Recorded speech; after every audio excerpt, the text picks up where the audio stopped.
Satuan Narkoba Polres Badung membekuk 3 pengedar narkoba di wilayah hukum Polres Badung. Dari 3 tersangka pengedar narkoba yang diungkap Polres Badung, salah satunya adalah Iwayan PA, residivis yang sempat meneriaki polisi sebagai pelaku jambret saat menangkap yang bersangkutan.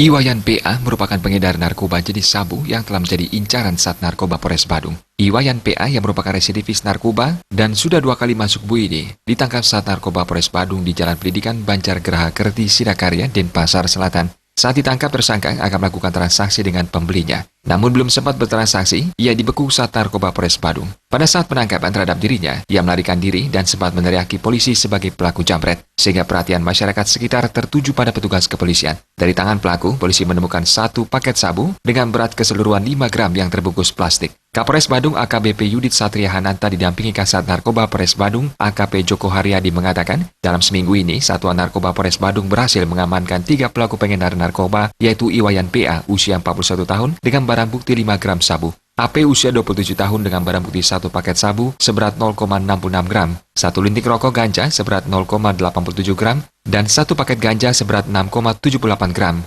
Terakhir, petugas berhasil meringkus Iwayan AR usia 34 tahun di Jalan Ratna Banjar Sari Karya, Ungasan, Kuta Selatan dengan barang bukti 6 paket sabu seberat 1,67 gram. AKBP Yudit Satria Hananta menegaskan, Polres Badung beserta jajaran akan terus mengendus pelaku penyalahgunaan narkoba dan memberantas peredarannya.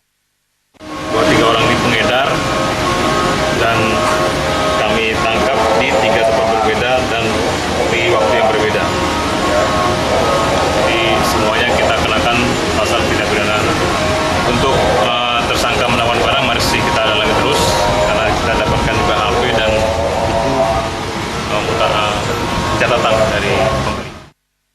Dari ketiga tersangka pengedar narkoba ini, polisi menyita total 5,76 gram sabu dan 6,35 gram ganja. Kini ketiga tersangka pengedar narkoba meringkuk di Terali Besi Polres Badung untuk pengembangan kasus lebih lanjut. Angga Ratana, Bali TV.